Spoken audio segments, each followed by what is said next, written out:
इस deep dive में आपका स्वागत है।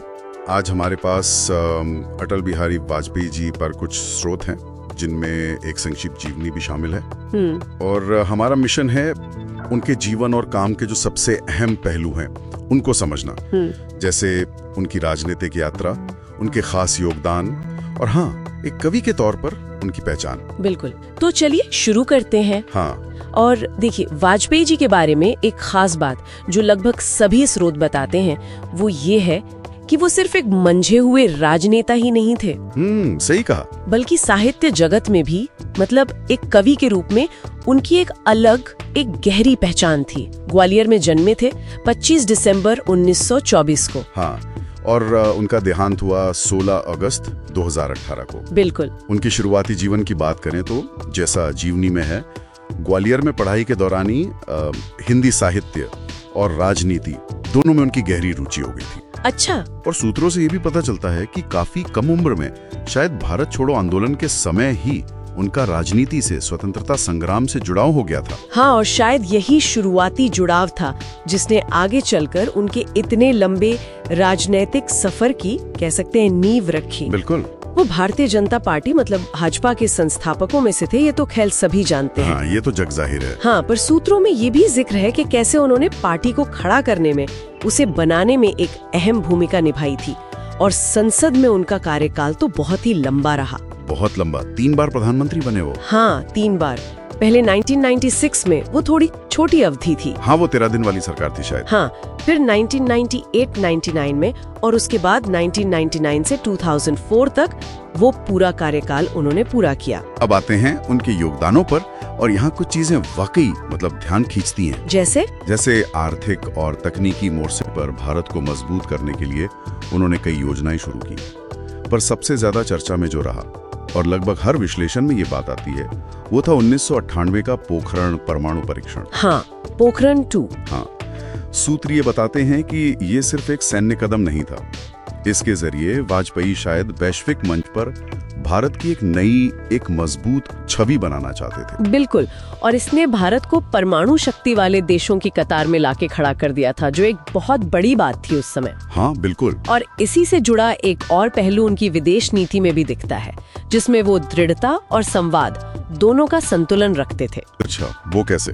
देखिए, एक तरफ तो जैसा स्रोत बताते हैं, उन्होंने पड़ोसी मुल्क पाकिस्तान के साथ रिश्ते सुधारने के लिए वो लाहौर बस यात्रा जैसी साहसिक पहल की। हाँ, वो काफी हिम्मत वाला कदम माना गया था। बिल्कुल।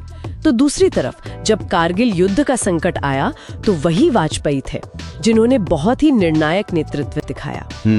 इससे कई जानकार उनकी यथार्थवादी कूटनीति का एक उदाहरण मानते हैं।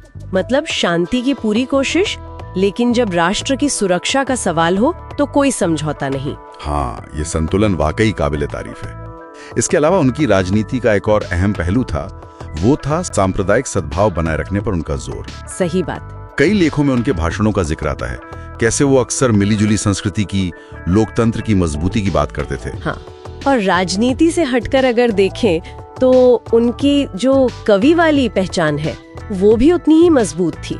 उनकी कविताओं का जिक्र करते हुए स्रोत बताते हैं कि उनमें अक्सर जीवन के संघर्ष, मानवता की बात, राष्ट्र प्रेम। हाँ, राष्ट्र प्रेम और वो हार न मानने वाला जज्बा वो साफ झलकता है।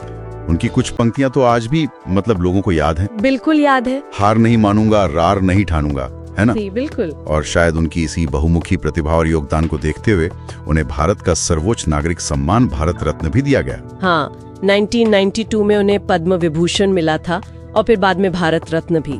अच्छा, अब अगर उनके व्यक्तित्व की बात करें तो कई संस्मरणों में, लेखों में उनके सरल, विनम्र स्वभाव का जिक्र है, और उनकी वाक्पटुता तो खैर गजब की थी। हाँ, और मुश्किल हालात में भी उनका जो हास्य बोध था वो कमाल का था, ऐसा कई जगह पढ़ने को मिलता है। उनके भाषणों की शैली पर भी काफी कुछ लिखा गया है।